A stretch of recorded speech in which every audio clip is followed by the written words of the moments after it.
हाँ दोस्तों, एक बार फिर से आप सभी लोगों का आपके अपने YouTube channel physics with concept पर दिल खोल करके हार्दिक स्वागत और अभिनंदन है। दोस्तों, आज हम लोग अपनी क्लास में एक बहुत ही शानदार टॉपिक को देखने वाले हैं और उस टॉपिक का नाम है मानव नेत्र तथा दृष्टि दोष। आज हम लोग पूरा नेत्र के बारे में अध्ययन करने वाले हैं और आपको पता चल जाएगा कि हमारे नेत्र में कौन कौन से पार्ट होते हैं और कौन सा पार्ट कौन सा काम करता है, कैसे करता है। और इस चैप्टर से ना आपके एग्जाम में एक एक नंबर के क्वेश्चन पूछ जाते हैं। वो अभी जब क्लास चलती रहेगी तो आपको मैं खुद बताऊंगा, तो आपको आइडिया लग जाएगा कि इस चैप्टर से एक एक नंबर के क्वेश्चन कैसे पूछे जाते हैं। जैसे हमें नेत्रदान में हम नेत्र का क्या पूरा दान करते हैं? नहीं, कौन सा पार्ट दान करते हैं ये पूछा जा सकता है। हमारा ये जो नेत्र लेंस होता है ना, ये नेत्र लेंस इस किस पदार्थ का बना होता है, ठीक। इस नेत्र लेंस की प्रकृति कैसी होती है? किसी किसी की आंखें देखो कुछ अलग कलर की होती हैं, वो उनकी आंखें अलग कलर की जो होती हैं वह कैसे हो जाती है, क्या उनका रीजन होता है, वो कैसे होता है, वो चीज आपसे पूछा जाता है। कोई भी वस्तु का प्रतिबिंब हमारे आंख पर बनता है और आंख में बनता है, कहाँ बनता है, कैसा बनता है, ये सब चीज पे आज हम लोग चर्चा करने वाले हैं। तो ये शानदार क्लास होने वाली है और इस शानदार क्लास का एंजॉय बढ़िया तरीके से लीजिए, तब मजा आ जाए। और यहाँ पे चीज़ों को मैं कोशिश करूँगा लिखने को नहीं, ठीक ना, क्योंकि अगर ये सब चीज़ें एक एक पॉइंट में अगर मैं लिखने लगूंगा तो भाई ये वीडियो ना पता चला 1 घंटे की हो जाएगी। और मुझे करना क्या है, 20 मिनट के अंदर आपको ये सब चीज़ें मैं बोलता जाऊँगा और आपको जो इंपॉर्टेंट लगेगा केवल सुन लीजिए, जो इंपॉर्टेंट लगेगा वही आप लिख लीजिएगा, मैं कुछ बोल दूंगा।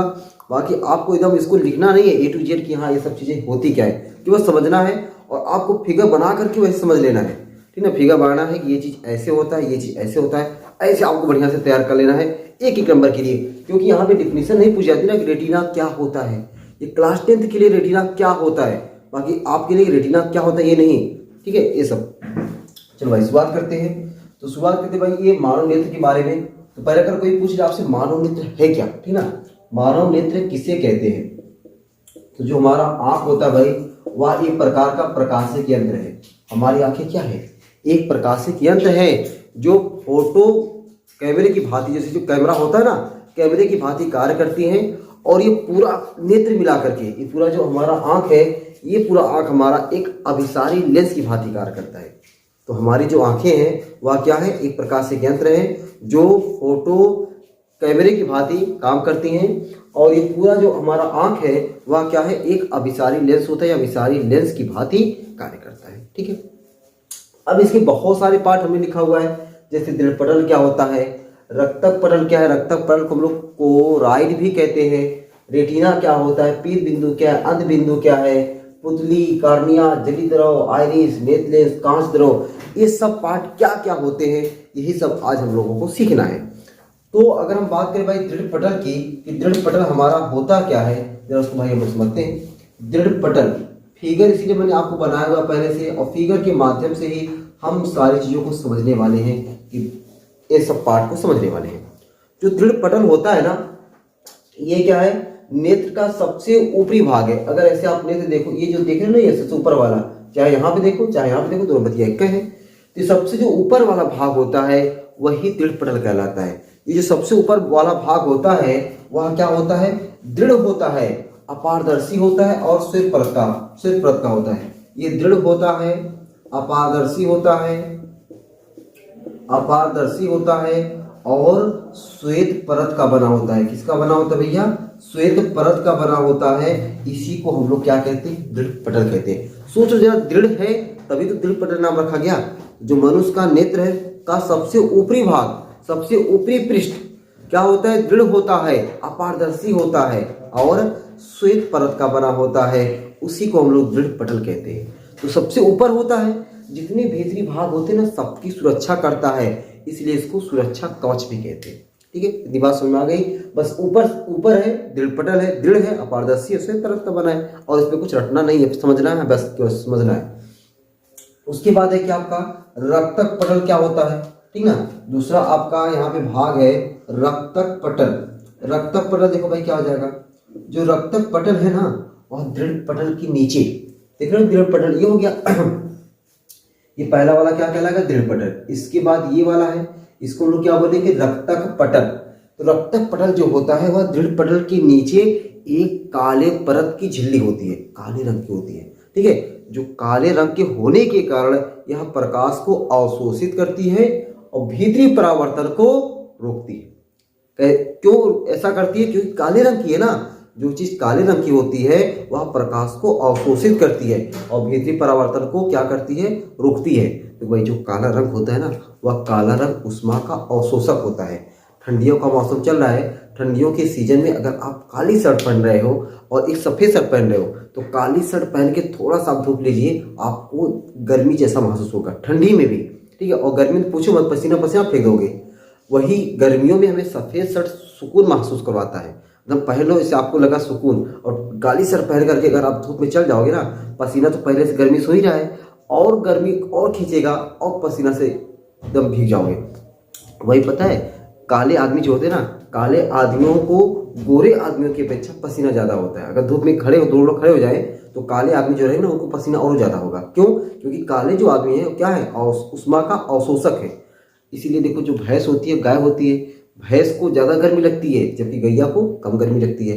भैंस एक बार पानी चली गई ना, फिर गई भैंस पानी में, उसको आप निकाल नहीं सकते हो। लेकिन वही गाय रेयर केस में पानी में जाती है ना, तो इसका मतलब क्या है, जो काला रंग होता है, काला रंग क्या होता है, ऊष्मा का अवशोषक होता है, ऊष्मा को अवशोषित कर लेता है, इधर उधर जाने नहीं देता है। तो वही कमवा अपना क्या करेगी, रक्तक पटल जिसे हम लोग कोराइड कहते हैं, ये काले रंग की होती है। काले रंग की होने के कारण जितना इसे प्रकाश पड़ा उसको क्या कर ली, अवशोषित कर ली और भीतरी परावर्तन को रोक देती, नहीं जाने देती है कि और प्रकाश इधर उधर भागे, वो नहीं करने देती। ठीक ना।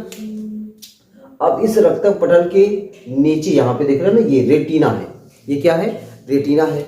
अब रेटिना क्या होता है, ये रक्तक पटल के ठीक नीचे, रक्तक पटल के ठीक नीचे जो परत होती है, उसी परत को हम लोग क्या कहते हैं, रेटिना कहते हैं। क्या कहते हैं, रेटिना कहते हैं।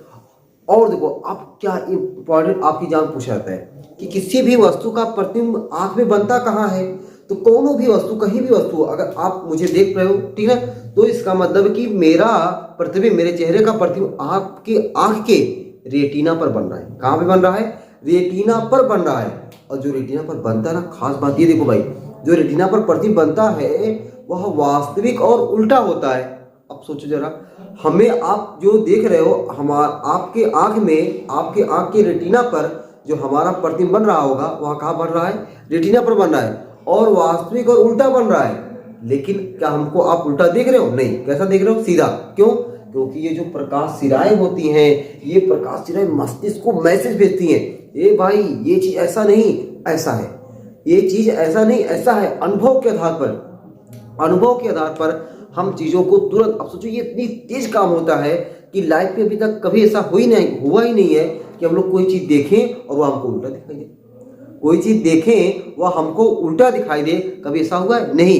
इसका मतलब हुआ कि जो प्रकाश सिराएं होती हैं, वह प्रकाश सिराएं कितनी तेज मस्तिष्क को मैसेज भेजती हैं और मस्तिष्क अपने अनुभव के आधार पर उस चीज को सीधा देखता है।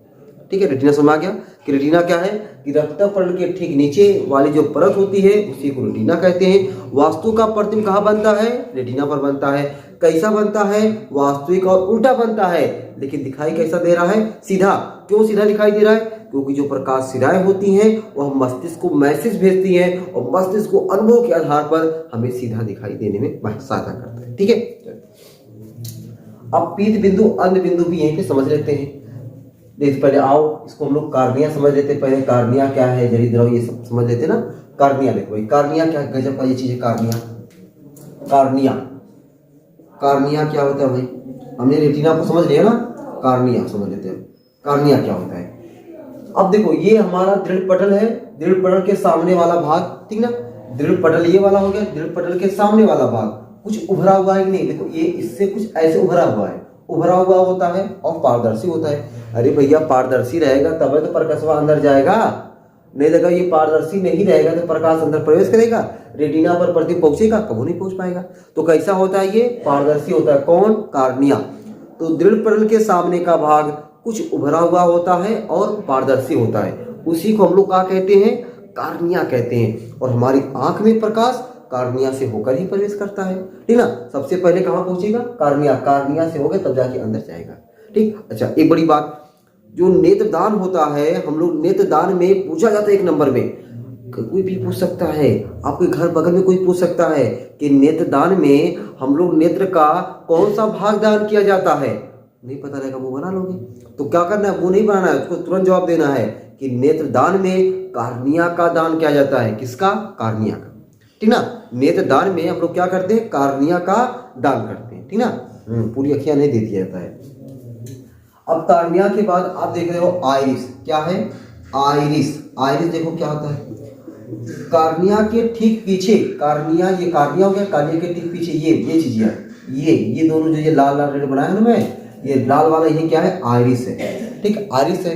तो कार्निया के ठीक पीछे एक रंगीन, सोचो भाई, रंगीन एकदम और अपारदर्शी झिल्ली का पर्दा होता है। कार्निया के ठीक पीछे रंगीन एवं अपारदर्शी जो झिल्ली का पर्दवा है, वही क्या कहलाता है? आइरिस कहलाता है, ठीक ना। ये जो आइरिस का रंग जैसा होता है, वैसे हमारे आंख का रंग दिखाई देता है। इसलिए देखो कुछ लोगों की आंखें बड़ी कटीली होती है, बड़ी गजब की होती है ना। ऐश्वर्या राय वगैरह देख रहे भाई, उनकी आंखों से ना जाने कितने फेमस है। तो उनकी आंख की जो रंग है वह किस पर डिपेंड कर गया? उनके आइरिस के रंग पर डिपेंड किया, ठीक ना। तो ये आइरिस क्या हुआ कि कार्निया के ठीक पीछे रंगीन एवं अपारदर्शी झिल्ली का जो पर्दा है, वही पर्दा क्या कहलाता है? आइरिस कहलाता है। और ये जो हमारी आंखों का रंग होता है, वह आंखों का रंग किस पर डिपेंड करता है? आइरिस के रंग पर डिपेंड करता है ना। अब देखो ये आइरिस, इसके बिचवा में एक छोटा सा गोल छिद्र होता है, उसी को हम लोग पुतली अथवा नेत्र तारा कहते हैं। क्या कहते हैं? पुतली अथवा नेत्र तारा। इसका दूसरा नाम क्या होता है? नेत्र तारा होता है, ठीक ना। पुतली का, पुतली अथवा नेत्र तारा क्या होता है भाई? तो आइरिस के बीच में, ये आइरिस, ये यहाँ पे, ये इसके बीच में, आइरिस के बीच में एक गोल एवं काली छिद्र होती है। क्या होती है? गोल एवं काली छिद्र होती है, जिसे हम लोग आइरिस के क्या कहते हैं? पुतली कहते हैं ना, पुतली या नेतारा कहते हैं। अब देखो भाई, पुतली की यह विशेषता होती है, ठीक ना, जो पुतली हमारी आंखों की है, उसकी यह विशेषता होती है कि यह अंधकार में अपने आप बड़ी, अंधकार में अपने आप बड़ी, जबकि अधिक प्रकाश में अपने आप छोटी हो जाती है। सोचो, अंधकार में क्या है? अपने आप बड़ी हो जा रही है, और अधिक प्रकाश में अपने आप छोटी हो जाती है। इसीलिए देखो, जब रूम में बैठे रहो और अचानक लाइट कट जाए, ठीक है, रूम में बैठे रहो और अचानक लाइट कट जाए, तब होता क्या? उस क्षण के लिए हमें, मतलब मुश्किल से 2-3-4 सेकंड के लिए हमें रूमों में कुछ हो नहीं दिखाई देता है, ऐसा लगता है कि हम कहाँ हैं, ठीक है। लेकिन 3-4 सेकंड के बाद हमें कुछ ना कुछ दिखाई दे लगता है, ताकि हम अपना मोबाइल कहाँ पे रखे हैं, हम कोई टॉर्च है उसको जला सके, मोबाइल कहाँ रखे उसको पा सके, ताकि हम लोग रूम से बाहर निकल सके, है ना। सब लोग अनुभव किए हो। अच्छा, वही चीज जब जैसे लाइट आ जाती है, जो पुतली बड़ी हो गई थी, अंधकार पाने के बाद धीरे धीरे बड़ी हो गई, वह क्या होती है? फिर धीरे धीरे छोटी हो जाती है, ठीक ना। ये हो गया हमारा क्या? पुतली हो गया। अब देखो, पुतली के बाद हमने क्या लिखा हुआ है यहाँ पे? नेत्र लेंस। नेत्र लेंस देखो भाई, नेत्र लेंस किसका बना होता है? मैंने स्टार्टिंग बताया ना कि नेत्र लेंस किसका बना होता है, ये आपसे पूछा जा सकता है एग्जाम में 1 नंबर में। तो जो नेत्र लेंस होता है वह जिलेटिन नामक पारदर्शी पदार्थ से बना होता है। जो नेत्र लेंस है वह किसका बना होता है?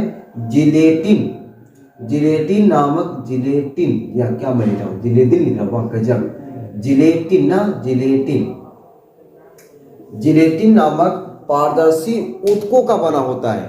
तो ये जो हमारा है नेत्र लेंस किसका बना होता है? जिलेटिन नामक पारदर्शी ऊतकों से बने द्विउत्तल लेंस को, द्विउत्तल लेंस दिख रहा है नहीं, इधर दिख रहा है, द्विउत्तल लेंस का जो बना होता है उसी को हम लोग क्या कहते हैं? नेत्र लेंस कहते हैं, ठीक ना। क्या कहते हैं? नेत्र लेंस कहते हैं। कोई पूछे नेत्र लेंस किसे कहते हैं? जिलेटिन नामक पारदर्शी ऊतकों से बने द्विउत्तल लेंस को क्या कहते हैं? नेत्र लेंस कहते हैं। और इस नेत्र लेंस की प्रकृति क्या होती है? अभिसारी होती है। कैसे पता चलेगा? अरे मेरे भैया, उत्तल लेंस है, उत्तल लेंस की प्रकृति अभिसारी और उत्तल लेंस की प्रकृति अपसारी होती है। उत्तल लेंस प्रकाश किरणों को क्या करता है? एकत्रित करने का काम करता है, और उत्तल लेंस प्रकाश किरणों को फैलाने का काम करता है। ये चीजें बहुत काम देंगे। अभी निकट दृष्टि दोष और दूर दृष्टि दोष पढ़ाएंगे, तो इसमें अवतल लेंस, उत्तल लेंस क्यों लगाया जाता है? निकट दृष्टि दोष में अवतल काहे लगाते हैं, दूर दृष्टि दोष में अवतल काहे, उत्तल काहे लगाते हैं? निकट दृष्टि दोष में अवतल, दूर दृष्टि दोष में उत्तल। ये क्यों लगाया जाता है? इसी गुण के कारण। एक प्रकाश किरणों को फैलाता है अवतल, प्रकाश किरणों को एकत्रित करता है उत्तल, इसी गुण के कारण। वहां भी जब सिखाएंगे तो बताएंगे बढ़िया से, ठीक ना। बाकी थोड़ा बहुत जानते रहो कि प्रकाश किरणों को फैलाने का काम कौन करता है? अवतल। एकत्रित करने का काम कौन करता है? उत्तल। ठीक है। अब क्या बचा भैया आपका? जली द्रव। जली द्रव देखो क्या हो जाएगा? जली द्रव। जली द्रव समझो भाई, ये हमारा क्या है? कार्निया। ये क्या हमारा? नेथलेंस। कार्निया और नेथलेंस के बीच में, कार्निया और नेथलेंस के बीच में, ठीक है, कार्निया और नेथलेंस के बीच में जल के समान, जल के समान जैसे पानी होता है, पानी जल के समान नमकीन पारदर्शी द्रव भरा रहता है। ठीक ना। कैसा? नमकीन पारदर्शी द्रव भरा रहता है। उसी को हम लोग क्या कहते हैं? उसी को हम लोग जली द्रव कहते हैं। कार्निया और नेथलेंस के बीच में जल के समान भरे नमकीन पारदर्शी द्रव को जली द्रव कहते हैं। कभी अपना आंसू स्वाद चखे हो? ठीक है। अब कभी रोना तो एक आप ध्यान रखना, अच्छा सर बताए थे कि नमकीन होता था, रोते रहो, उसके बाद धीरे से ऐसे करो, तब देखो तो आपको लगेगा कि हमारे जो आंसू का स्वाद है ना, वह नमकीन जैसा लगेगा। ठीक ना। अब ऐसा नहीं कि बार बार उसको चखते रहना, नहीं पता चला रो नहीं पाओगे, पहले चखते रह जाओगे अपना स्वाद। तो जो हमारा ये आंसू का स्वाद होता है वह कैसा होता है? नमकीन का होता है ना, नमकीन के स्वाद जैसा होता है। तो वही द्रव हमारा क्या कहलाता है? जली द्रव कहलाता है। इस जो जली द्रव होता है, इस जली द्रव का अपवर्तनांक जो होता है 1.336 होता है। जली द्रव का अपवर्तनांक कितना होता है? 1.336 होता है। ठीक है। अब क्या बचा आपका? इधर तो सब काम हो गया ना। उथली हमने बता दिया, कार्निया बता दिया, जली द्रव बता दिया, आरिस बता दिया। यहाँ पे नेथलेंस हो गया। अब देखो कांच द्रव क्या होता है? कांच द्रव क्या होता है? ये हमारा क्या है? नेत्रलेंस। और ये हमारा क्या है? रेटिना। ये क्या है? रेटिना है। नेत्रलेंस और रेटिना के बीच में जो द्रव भरा रहता है वह द्रव थोड़ा सा गाढ़ा होता है, गाढ़े पारदर्शी द्रव को। ये जो द्रव होता है वह क्या होता है? गाढ़ा होता है। गाढ़े पारदर्शी द्रव को हम लोग क्या कहते हैं? कांच द्रव कहते हैं। क्या कहते हैं? कांच द्रव कहते हैं। और इसका भी अपवर्तनांक क्या होता है? 1.336 होता है। मतलब जली द्रव का अपवर्तनांक और कांच द्रव का अपवर्तनांक, दोनों का अपवर्तनांक सेम होता है 1.336। बस फर्क क्या है कि इसका जो है, इसका ये थोड़ा सा कम गाढ़ा होता है और ये थोड़ा सा ज्यादा गाढ़ा होता है। ठीक ना। बाकी सब क्या है? सेम है। अब देखो भाई, पीत बिंदु क्या होता है? पीत बिंदु पीला बिंदु नहीं होता है। पीत बिंदु येलो स्पॉट बोलते हैं। अब पीला बिंदु कहा नहीं गया है, ठीक है। अब तुम जबरदस्ती खेलो भाई, बात ही अलग है। अब देखो पीत बिंदु क्या होता है? ये जो पीत बिंदु होता है ना, रेटिना पर होता है। ये रेटिना लास्ट वाली, ये वाली रेटिना है। इसी पर कोई ऐसा बिंदु जिस पर बनने वाला प्रतिबिंब हमें सबसे अधिक स्पष्ट दिखाई दे, सबसे बढ़िया, सबसे खूबसूरत, सबसे जबरदस्त। जिस बिंदु पर अगर कोई चीज है, अगर आप एकदम बढ़िया तरीके से देख ले रहे हो, इसका मतलब है कि सामने वाली वस्तु का प्रतिबिंब आपके आंख के कहाँ पे बन रहा है? पीत बिंदु पर बन रहा है, रेटिना के पीत बिंदु पर। जब कोई प्रतिबिंब रेटिना के पीत बिंदु पर बनता है तब वह चीज जो है आपको सबसे अधिक स्पष्ट दिखाई देती है। लेकिन अगर वही कहाँ बन जाए? अंध बिंदु पर बन जाए, अंध बिंदु पर बन जाती है ना, तो वह आपको तनको नहीं दिखाई देती है, मतलब कुछ नहीं दिखाई देती है।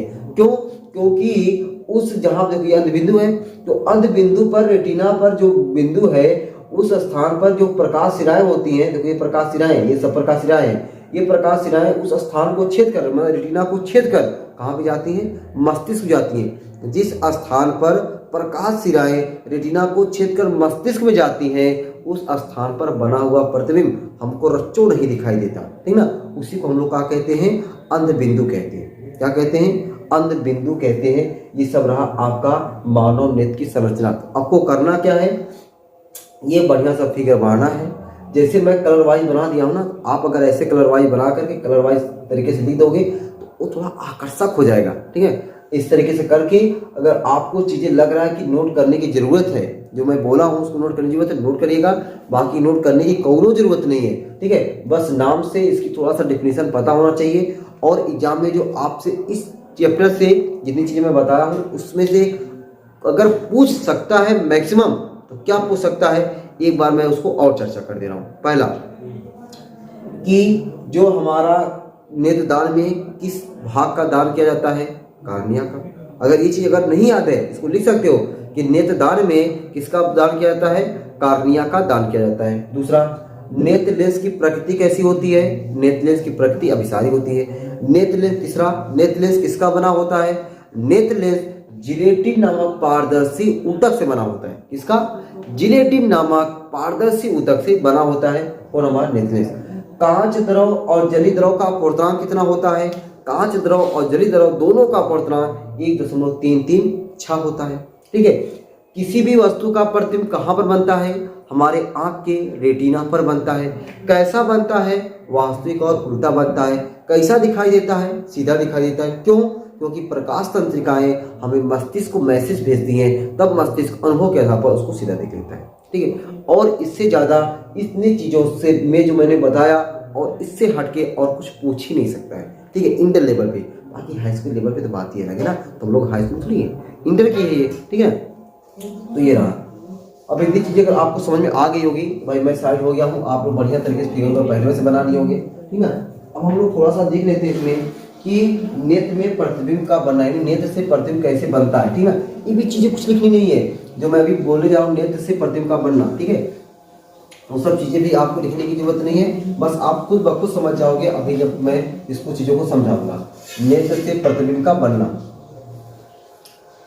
नेत्र से प्रतिबिंब का बनना,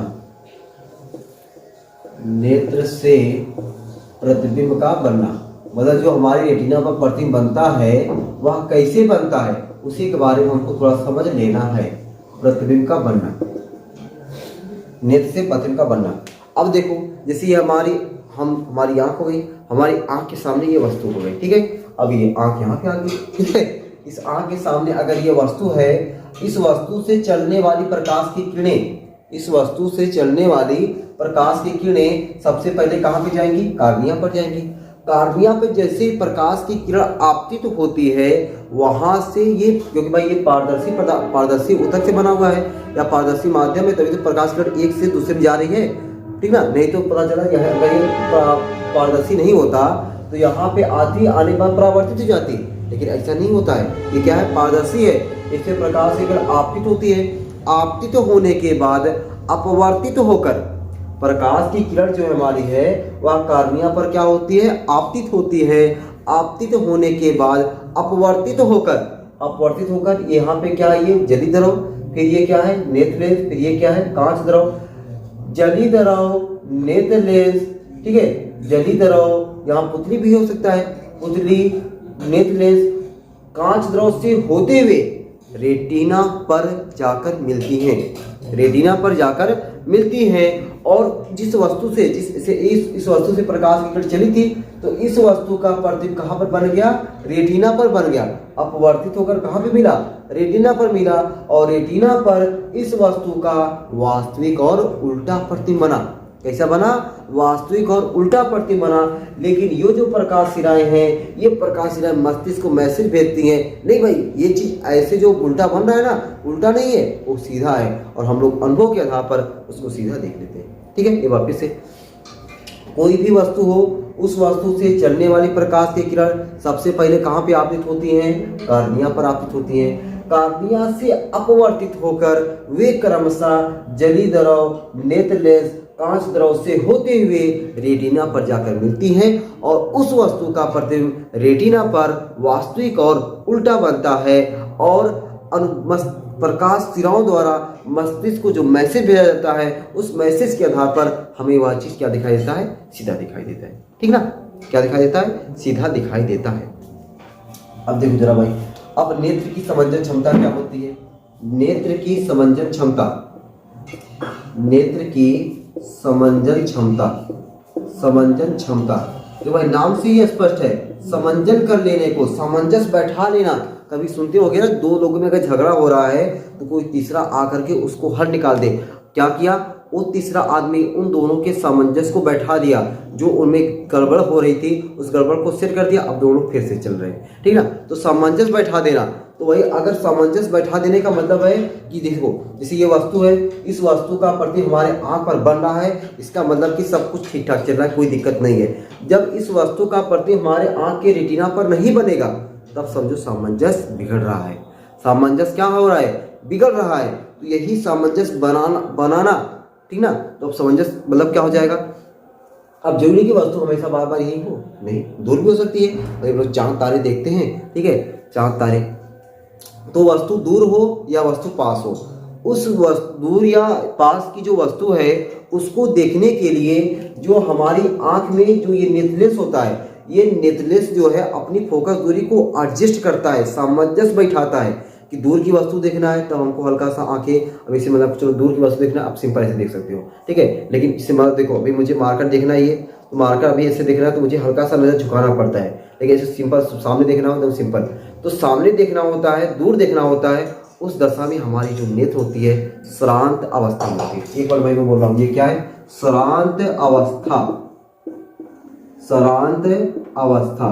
तो शांत अवस्था, इतना बोल के शांत अवस्था बोलते हैं। तो शांत अवस्था क्या है कि जब वस्तु को हमें दूर रहती है ना, उसको देखना तो हमारे लिए शांत, मतलब हमारे आंखों पर उसमें कोई दिक्कत परेशानी नहीं होता है, मतलब हम एकदम कंफर्ट, एकदम आराम से देख सकते हैं। लेकिन जैसे हमें पास की वस्तु देखना होता है तो हमें अपने नेत्रलेंस की फोकस दूरी को वहाँ पे थोड़ा ज़्यादा मेहनत करना पड़ता है। तो उस समय जो है हमें ज़्यादा मेहनत करने की जरूरत पड़ती है ना भाई।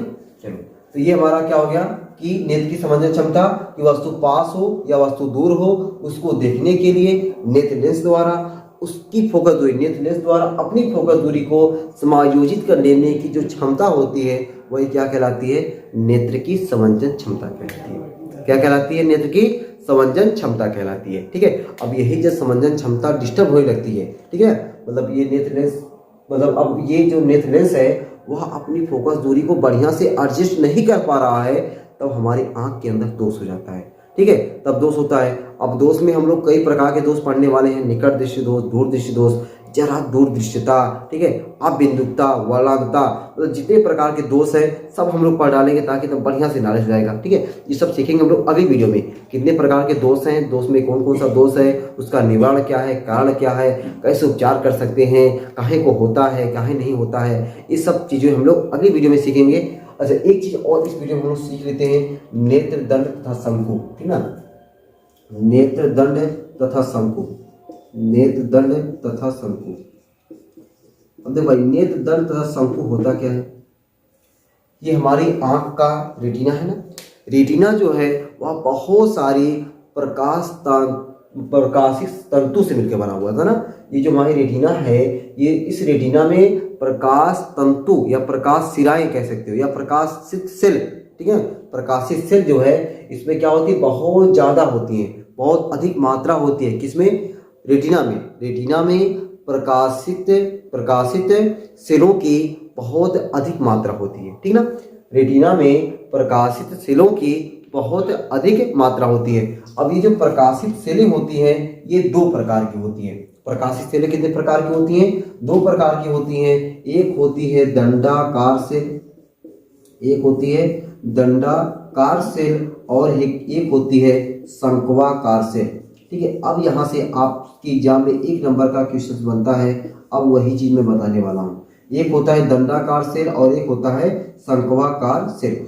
जो दंडाकार सेल होता है ना, जो दंडाकार सेल होता है वह प्रकाश की तीव्रता के लिए सुग्राही होता है। दंडाकार सेल किस लिए होता है भाई? प्रकाश की तीव्रता के लिए सुग्राही, प्रकाश की तीव्रता के लिए सुग्राही होता है। तीव्रता मतलब चमक ना, तीव्रता के लिए सुग्राही होता है। अगर आपकी आंखों में ये दंडाकार सेल, आपकी आंखों के रेटिना में अगर ये दंडाकार सेल की मात्रा कम हो जाएगी, ठीक ना, दंडाकार सेल की मात्रा अगर कम हो जाएगी तो जो आपको प्रतिबिंब दिखाई देता है वह प्रतिबिंब आपको कम चमकीला दिखाई देगा, मतलब उसकी चमक तीव्रता क्या हो जाएगी? घट जाएगी। मुर्गे नाम सुने ना, मुर्गा, ठीक है, जो मुर्गा होता है उसकी आंखों में दंडाकार सेल बहुत कम पाया जाता है। दंडाकार सेल बहुत कम पाए जाने की वजह से जो मुर्गा होता है, जब सुबह सूर्य उगता है तो सूर्य जब उगता उस समय उसकी तीव्रता बहुत ज़्यादा होती है, इसीलिए मुर्गे को सुबह सबसे पहले, हम लोग का सुबह जल्दी नहीं होता है, मुर्गे का सुबह हो जाता है, और जब सूर्य अस्त होता है उस समय सूर्य की तीव्रता जो है क्या होती है, बहुत ही कम होती है। और देखो हम लोग का शाम हुआ नहीं, मुर्गे का पहले शाम हो जाता है, ठीक ना, वैसा नहीं हलाल हो जाता है, मतलब उसका पहले शाम हो जाता है, मतलब वो जो है पहले उसको दिखाई नहीं देता है, ठीक ना। तो ये क्यों हो रहा है, क्योंकि मुर्गे की आंख की जो रेटिना है उस पर क्या है, दंडाकार सेलों की बहुत कम मात्रा पाई जाती है। बहुत कम मात्रा पाए जाने के कारण उसको जो है सुबह जल्दी और शाम भी जल्दी हो जाता है, ठीक ना। अब देखो शंक्वाकार सेल, शंक्वाकार सेल जो होता है वह क्या होता है भाई, ये प्रकाश के रंगों के लिए सुग्राही होता है। प्रकाश के रंगों के लिए सुग्राही, प्रकाश के रंगों के लिए क्या होता है, ये सुग्राही होता है।